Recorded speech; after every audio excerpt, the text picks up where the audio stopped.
and it's this corner of Nob Hill and Pacific Coast Highway.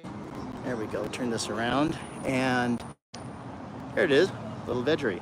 And I came by, we did this native garden a while ago, maybe a year ago, and you can see it's really thriving. There's no sprinkler system here, they just hand water from time to time. And I thought, well, let me just do a little bit of cutting back. And a buddy of mine called, the landscape contractor, Ed Wallace, Midwest Landscape, and he's like, hey, do a little short video of what you're cutting and why. And I thought, you know, that's a great idea.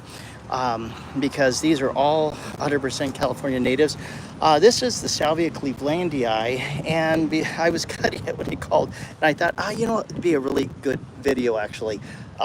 This is the Salvia clevelandii. Now it has these seed pods, and they're beautiful to look at, but it's really starting to fade. So I decided I was going to go ahead and, before I finish, this is the finished look.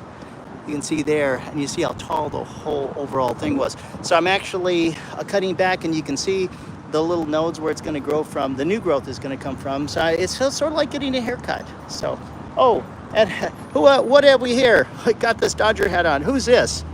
Gus. Gus. Okay, and Gus, you work over here at Little Veggery, right? Best vegan restaurant. Okay. Best vegan restaurant. They were actually voted, right? So they voted best in what? The city?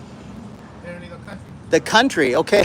Okay. So, what do you have? A little commercial. This What do is you a have? special surprise for Mr. Mike. This Oh is my our goodness. vegan crab cakes. Oh my God. Mango salsa. Little Brand salsa, new, huh? Brand new. Oh my God. Okay. Pick for Mr. Mike. Okay. Well, this is good. Thank you. We'll put that in the truck. We know where I'm having lunch today. Thank you so much, Gus.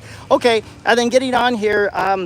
There's yarrow, and so you can see I've taken some of the stuff that's way overwhelming on the parking lot here. Don't want to get it too overwhelming. There's a solar panel. Solar panel's actually gonna kick in any second. There's a little pump here in this little tiny fountain, and you can see right there, it's as soon as the sun comes out, it starts working, and it helps the pollinators. So what I'm doing is I kind of cleared around the fountain there. They're doing a great job by not overwatering this. I think once a month or so. The Matilda poppy, I put this here, that the flower looks like a fried egg, and put this here because it was this big giant space, and I wanted to give the people over here a little bit of privacy. So you can see there, so from the traffic, because there is traffic out there.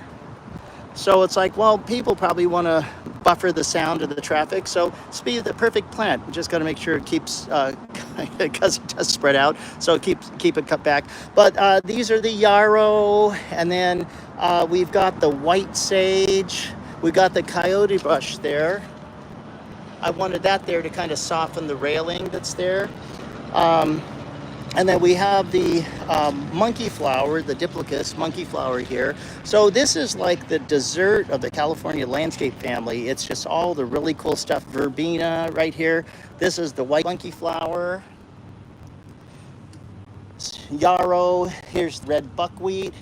And then we have some more red buckwheat, and you can see it probably gets stepped on because that's a main entrance to the restaurant. So this not so prolific, a little more prolific, and then it's very prolific. So and then we got the Erigonum, and so just a really great, amazing plethora of plants. And this has actually been designated a butterfly garden, wildlife habitat. It's got all these awards and stuff. So just wanted to show you that this, when you're thinking of landscape design, you really want to think of in mind of what the use is going to be for. So in this case, we were looking for pretty but low maintenance, low water usage, and something that from time to time would come out and kind of like touch you. And so I knew this plant, the Salvia clevelandii, it would grow a little bit over. And that's okay, but I am going to cut it back and I leave it like this, and it'll regenerate more flowers for the future. And in some of these, I didn't cut back the yarrows simply because these are a protein source for birds, and so A lot of people would have cut that back, and I did cut some back, but full bloom, they look like this, then they turn like that, then they turn into seeds. But I'm going to leave those as a protein source for the birds, because the birds don't just eat insects, but they also like to eat seeds. There's a lot of fiber in seeds. So thinking about the bird populations and the pollinators. Okay, that's it, folks. Thanks for watching. Come by, check out Little Veggery here on the corner, voted best vegan restaurant in the United States. Corner of Nob Hill and Pacific Coast Highway, Southern California, Redondo Beach. Thanks for watching. Take care.